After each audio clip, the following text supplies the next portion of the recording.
स्वागत है आप सभी का आज के एक और एपिसोड में। आज की इस वीडियो में आज मैं आपके साथ अपनी वर्किंग अपडेट देने वाला हूं और सेकंड में reel and body building exercise के बीच में क्या वेट सिलेक्शन रखना चाहिए उसके बारे में बात करूंगा। आज से ठीक 24 मार्च को मैंने यानी कि 4 महीने पहले अपनी लीन वर्किंग स्टार्ट की थी और मुझे अभी 4 महीने हो गए हैं लीन वर्किंग करते करते।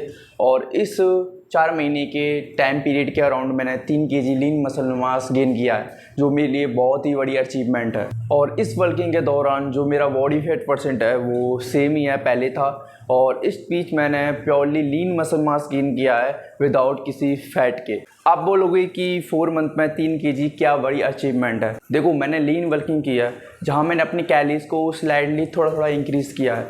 सो मैंने झट से अपनी कैलोरीज को इंक्रीज़ नहीं किया, और मैं यदि डाइट वर्क करता तो मैं अपनी बॉडी के ऊपर इतना सारा फैट गेन कर लेता और मैं काफ़ी अपनी बॉडी वेट को ऊपर ले जाता। फिर मुझे एक्स्ट्रा मेहनत करनी पड़ती जो मेरी बॉडी के ऊपर एक्स्ट्रा फैट जमता उसको निकालने के लिए। सो मैं ये नहीं चाहता था। सो मैंने ये डिसाइड किया था कि मैं लीन वर्किंग करूँगा और पूरे साल के लिए लीन रहकर अपना बॉडी वेट गेन करूँगा। सो फाइनली वो मैं कर रहा हूँ। सो आपको बता दूँ, हमारी बॉडी 3 तरीके से वेट गेन करती है। वो आपका वाटर वेट हो सकता है, या वो फैट वेट हो सकता है, या फिर वो मसल वेट हो सकता है। और मैंने अपनी इन 4 महीनों के अंदर जो अपना वेट गेन किया है, जो लीन मसल मास गेन किया है 3 kg, वो सिंपल मैंने मसल गेन किया है। मैंने अपनी बॉडी पर कोई फैट गेन नहीं किया। पहले जो मेरे विजुअल एब्स दिखते थे वो अभी भी दिख रहे हैं। सो मैं इस वास्ते खुश हूँ कि मैंने कोई डर्ट वर्क नहीं किया। अभी का वर्किंग प्रोसेस मेरा ठीक चल रहा है, इसे मैं और आगे तक खींचूंगा। क्या आप अपना बॉडी वेट ट्रैक करते हो या नहीं? वैसे आपको अपना बॉडी वेट हर दिन ट्रैक करना चाहिए। एक सेकंड मैं दिखाता हूँ आपको। ये है डिजिटल वेइंग स्केल। इसकी मदद से मैं अपना हर दिन empty stomach body weight track करता हूँ और उसे अपनी फ़ोन के नोट ऐप में ट्रैक करता हूँ, ताकि मुझे एक्चुअल में पता चल सके कि मेरा बॉडी वेट इंक्रीज़ हो रहा है या नहीं। उसी हिसाब से मैं फिर कैलोरीज वगैरह में चेंजेस करता हूँ। यदि आपको लगता है कि आप फिटनेस को लेकर सीरियस हो तो मैं आपसे रिक्वेस्ट करूँगा कि इस डिजिटल वेइंग स्केल को ज़रूर परचेस कर लो। ये आपके लिए बहुत काम आने वाली चीज़ है। जब मैं इस डिजिटल वेइंग स्केल की मदद से अपना बॉडी वेट ट्रैक करता हूँ तो एक्चुअल में मुझे तब पता चलता है कि मेरा अब बॉडी वेट बढ़ना बंद हो गया है। मैं तभी अपनी कैलोरीज को इंक्रीज़ कर पाता हूँ। यदि मैं इस डिजिटल वेइंग स्केल पे अपना बॉडी वेट ट्रैक ना करूँ तो मुझे यही पता ही नहीं चलेगा कि मुझे कैलोरीज कब इंक्रीज़ करनी है। सो इसका ये भी एक सबसे बड़ा बेनिफिट है। वैसे मैंने जब लास्ट टाइम अपना वर्क किया था तो उस टाइम मैंने 66 kg बॉडी वेट को टच कर लिया था, लेकिन उस टाइम की फ़िज़िक के कंपैरिजन में इस टाइम की फ़िज़िक में काफ़ी डिफरेंट था। सो उस टाइम पर मैं काफ़ी ज़्यादा फैटी हुआ करता था, और अभी की फ़िज़िक मेरी काफ़ी लीन और मस्कुलर और एस्थेटिक्स है। सो मैं इस फिज़िक के साथ काफ़ी ज़्यादा कंफर्टेबल हूँ और मेरे एब्स भी विजिबल दिखते हैं। और मेरा एक गोल है कि मैं इस लास्ट ईयर तक 70 kg बॉडी वेट को टच करूँ। उसके लिए मैं कंसिस्टेंसी के साथ अपनी न्यूट्रिशन को ले रहा हूँ और डिसिप्लिन के साथ ट्रेनिंग करता हूँ। और इस बात का मैं ज़रूर ध्यान रखूँगा कि मैं 70 kg बॉडी वेट पर अपने एब्स को विजुअल देख सकूँ। और मैं अपनी इस वर्किंग में हर एक तारीख को अपनी 100 कैलोरीज इंक्रीज़ कर रहा हूँ। मैंने ये चीज़ नोटिस किया है, मैं जब भी फुल डे ऑपरेटिंग के ऊपर वीडियो बनाता हूँ तो उस वीडियो पर कमेंट आते हैं कि भाई वेट गेन के लिए डाइट प्लान बताओ। मैं आपको सच बताऊं तो हर किसी का डाइट प्लान सेम नहीं होता। सो यदि मैं आपके लिए डाइट प्लान बनाऊं तो हो सकता है कि उस डाइट प्लान में जो मील्स और फूड दिखाऊं वो आप अफोर्ड ही ना कर सको। सो मैं ये हमेशा कहता हूँ कि किसी का डाइट प्लान कॉपी मत करो, ना ही उसको पेस्ट करो। खुद का एक डाइट प्लान बनाओ खुद के अकॉर्डिंग। सो मैं आपको एक सिंपल आइडिया दे सकता हूँ जैसे फूड वेरिएशन के बारे में, जिससे आप अपनी खुद के अकॉर्डिंग डाइट प्लान बना सकते हो। फूड वेरिएशन में पहले नंबर पे आते हैं मेरे डेयरी प्रोडक्ट, जिसमें से आप कोई भी चीज़ उठा सकते हो। सो सेकेंड नंबर पे हैं हमारे नट्स, जिनमें से आप कोई भी बादाम किशमिश जो भी नट्स फूड हैं वो अपनी डाइट में ऐड करो। थर्ड नंबर पर आती हैं हमारी पल्सेस, जिनमें से आप कोई सी भी दालें यूज़ कर सकते हो जो आप अफोर्ड कर सको। सो फोर्थ नंबर पे आते हैं मेरे फ्रूट्स, जो अपनी डाइट में फ्रूट्स वगैरह ऐड करा करो। फिफ्थ नंबर पे आते हैं हमारे कार्बोहाइड्रेट फूड्स और प्रोटीन फूड्स, जैसे कि soya chunks, roti, rice and अंडे वगैरह। जो भी आप अपनी डाइट में ऐड कर सको, उन फूडों को एक एक कर हर चीज़ में से उठाओ और अपनी डाइट में ऐड करो अपने अकॉर्डिंग। यदि आप ऐसा करोगे, हर चीज़ में से एक एक फूड उठाओगे अपनी डाइट के लिए, तो आपकी डाइट अपने अकॉर्डिंग बन जाएगी।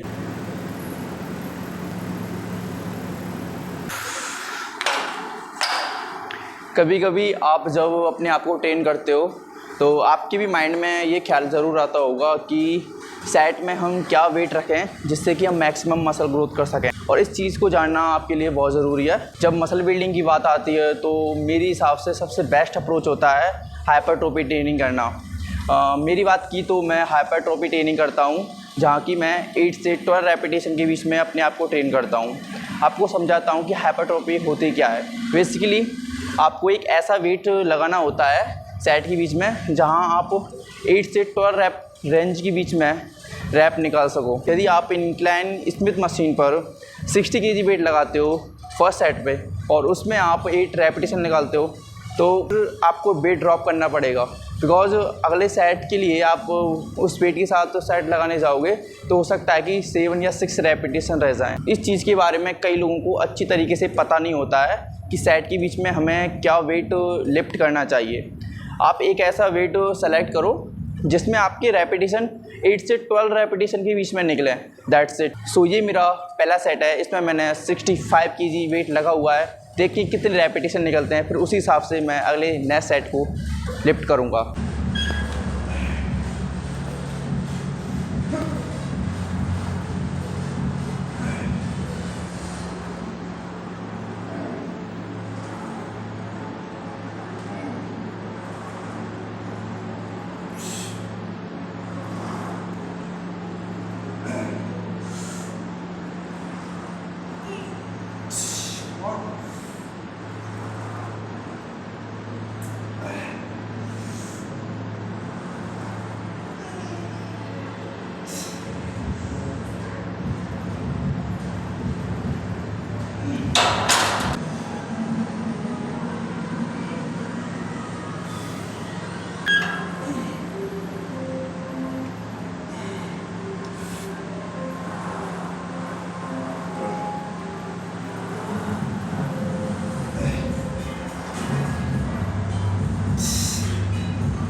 इस सेट से मेरी कोई भी कंप्लेंट नहीं है।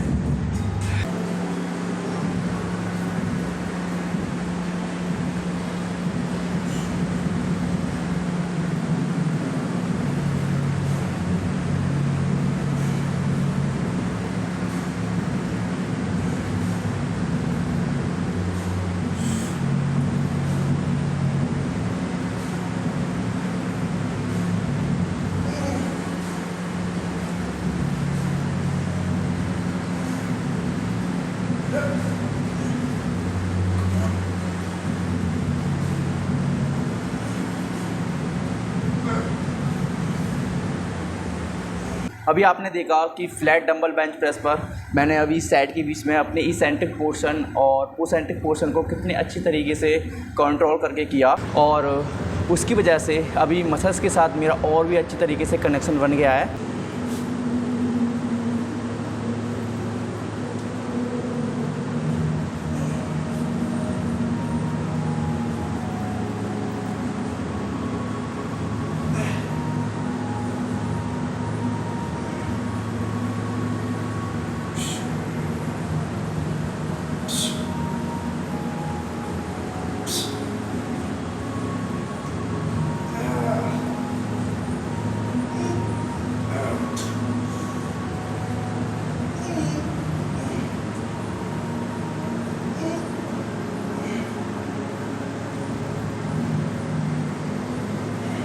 सो ये मेरी चेस्ट की लास्ट एक्सरसाइज है, केबल फ्लाई, और इस एक्सरसाइज में जितना हो सके मैं उतना पुश करूँगा और सारे सेटों को मैं खींचूँगा।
Focus,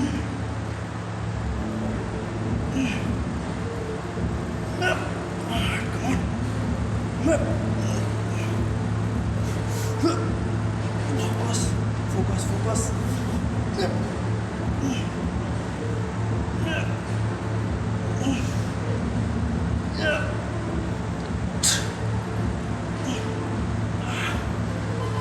सो मैं अपनी चेस्ट को ट्रेन करके हट चुका हूँ। सो अभी मैं अपनी डाइट को ट्रेन करने वाला हूँ और इस 22.5 kg की डंबल के साथ मैंने लास्ट सेशन पर 3x12 कंप्लीट कर लिए थे।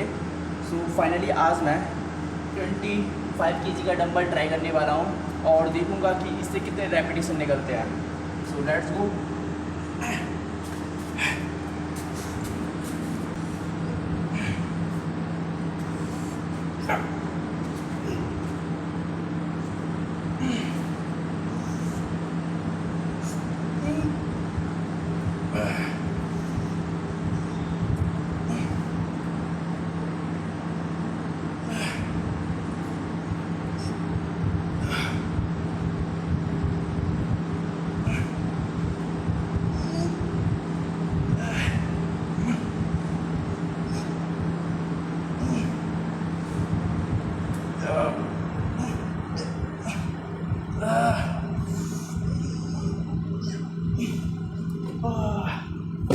ओके 8 रेपिटेशन निकले हैं।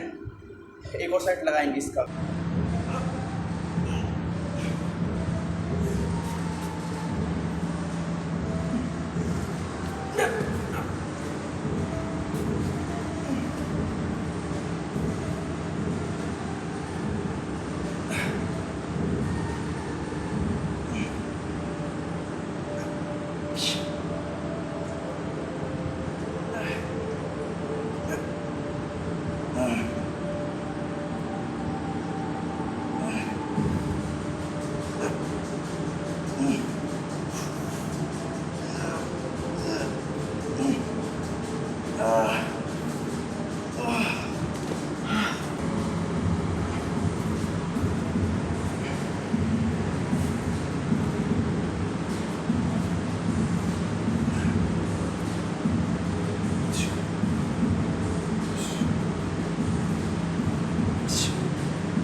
सो आपको याद होगा कुछ टाइम पहले मैंने अपनी एल्बो पेन के बारे में बताया था। जो मेरी राइट एल्बो में पेन होता था जब भी मैं अपने ट्राइसेप्स को एक्सटेंड करता था या फिर मैं कोई भी ट्राइसेप्स के एक्स्ट्रा लगाता था हैवी, तो मेरी राइट एल्बो में पेन होता था।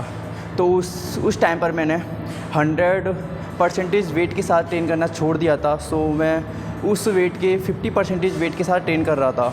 उस टाइम पर मैं सिर्फ अपने ट्राइसेप्स को आइसोलेट ही करता था, सिंपल इतना हैवी नहीं जाता था। तो फ़िलहाल में अभी वो मेरा एल्बो पेन जा चुका है और मैं अभी 55 kg वेट के साथ आज ट्राइसेप्स को ट्रेन करूँगा, वो भी बिना किसी पेन के। उस टाइम पर मैं अपने ट्राइसेप्स पर जिस हिसाब से वेट लिफ्ट करता था वो स्ट्रेंथ अभी तक मेरी मेंटेन है, वो कहीं नहीं गई। सो मैंने उसको भी मेंटेन करके रखा था।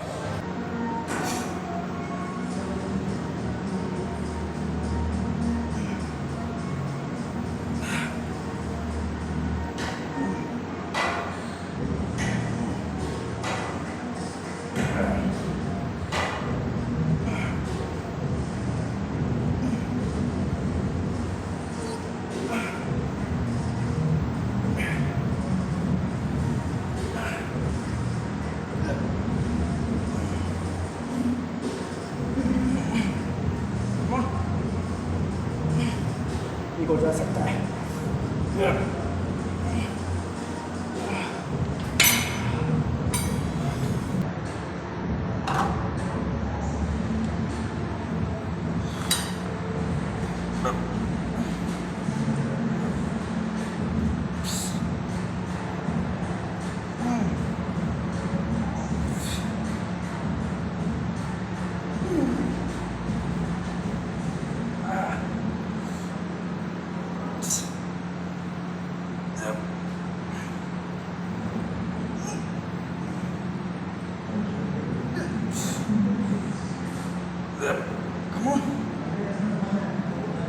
मतलब